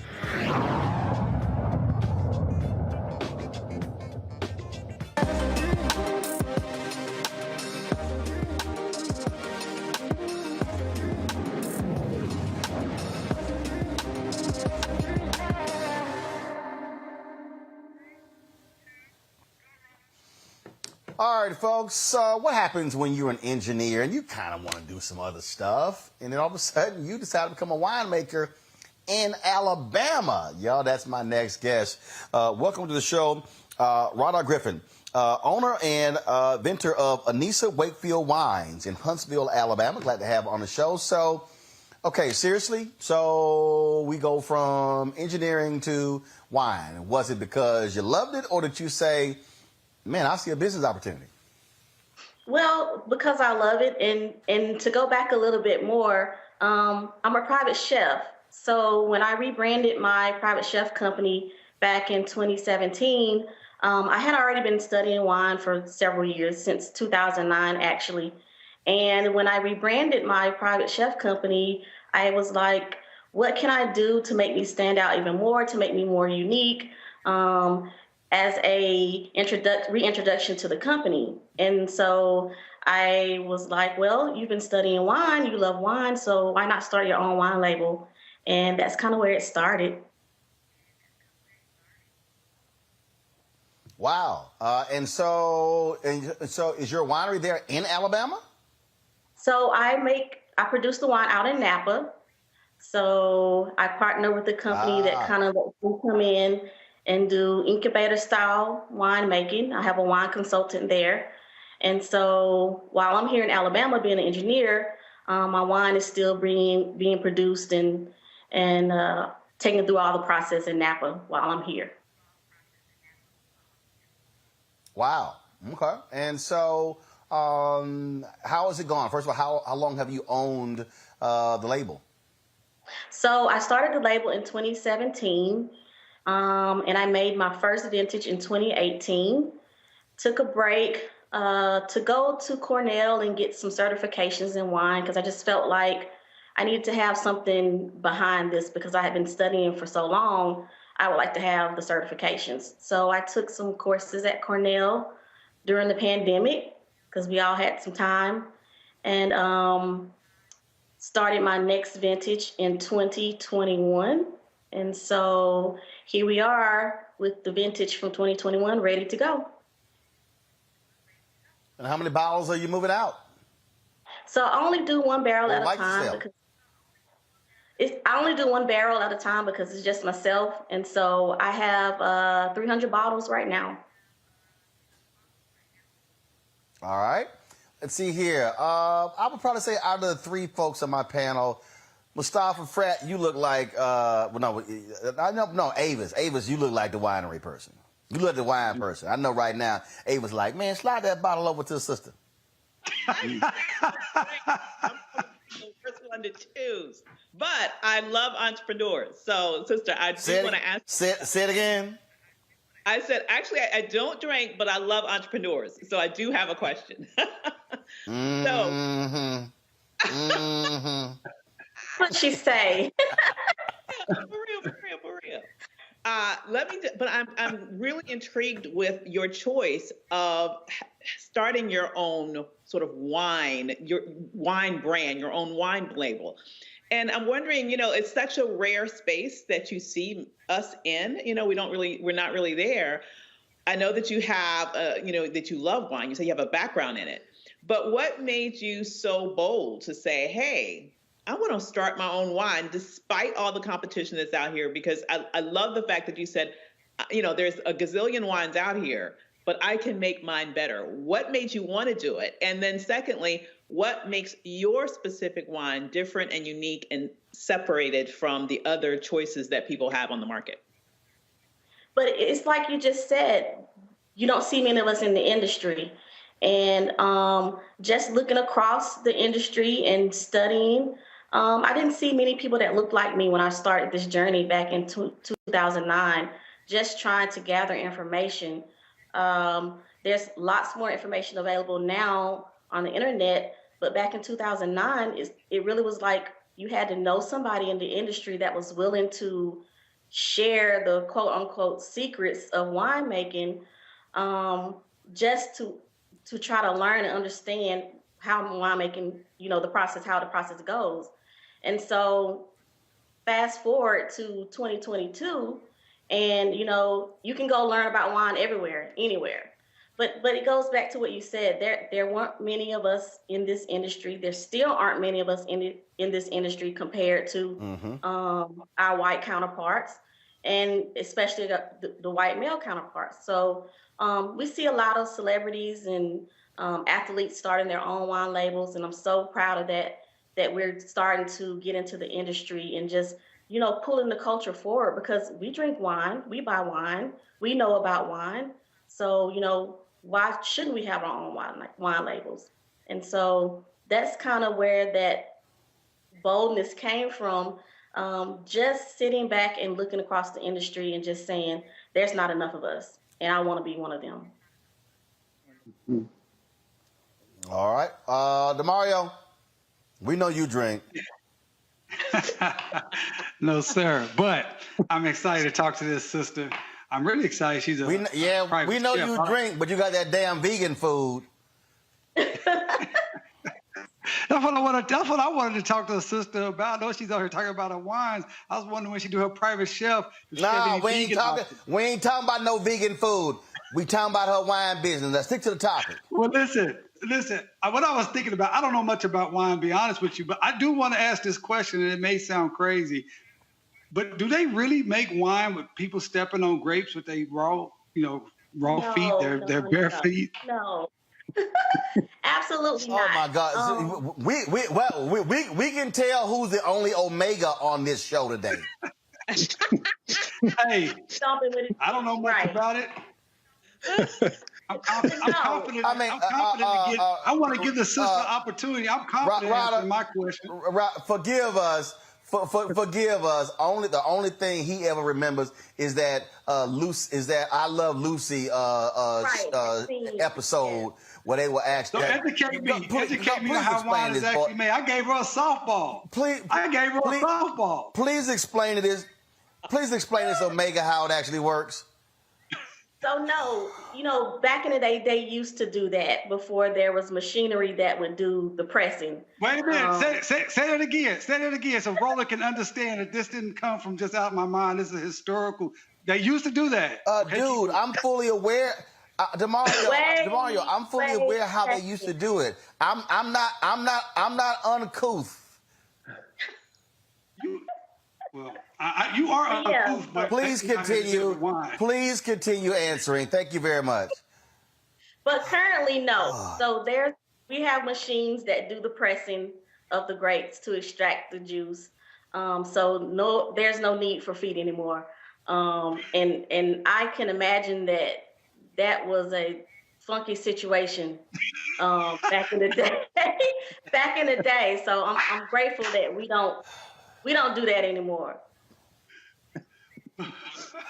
Now allow me to go to someone who is more erudite, someone who is more sophisticated, someone who is more cosmopolitan, a fellow alpha. Whatever, you eat chitlins. You talk about please redeem, Mustafa, please redeem the panelists for his countryness. Go ahead. I love Demario, brother. Rada, getting back to your product, and someone had mentioned boldness before, so I'm just curious. Is it red wine, white wine, sparkling wine? Is it dry? Is it sweet? Could you share? It's a white wine. It's a white blend. So in 2021, I sourced 6 different varietals to go into this blend. I won't say how many ended up in the blend because I like the element of surprise. So once I get my tasting tour going, that's going to be the fun part with people trying to guess what the varietals are. But I will tell you that it's not sweet. It's not super dry. It's medium. I classify it as dry. But it's sweet to me because my palate is just used to picking up the fruitiness from the wine. But I don't drink sweet wines, but I do make them. So, but this one is not sweet. All right. Tell people where they can check out the wine. Where do they go? So you can go to my website, AnissaWakefieldWines.com. You can find me on Instagram at Anissa Wakefield Wines. You can also find me on Facebook at Anissa Wakefield Wines. And you can also find myself on Facebook at Rada Griffin. And obviously question, who's Anissa Wakefield? So Anissa is my middle name by my mom. Wakefield is my dad's last name. So it's just a joining of family. So it's just a okay. homage to my family. Yeah. All right. Sounds good. Well, we appreciate you joining us on the show. Good luck. Thanks a lot. Thank you so much. Thank you. Bye. Thank you very much. All right, folks, that is it for today. Avis, thanks a lot. Demario, not so sure. Mustafa, thank you so very much. It's food time about stepping on grapes in 2022. Hey, listen, I need to get the memo. I could have had me some pink on. I could have had some pink on Avis and Mustafa. That's not right. Y'all did your boy dirty. We got the AKA Alpha thing going on here. Oh, okay. I see how you are. Okay. Well, you had Chris O'Neill on, so you had one of my frat brothers on, so I'm good. Well, you know, somebody got to feel sorry for you quite unfortunate individuals. All right, that's it.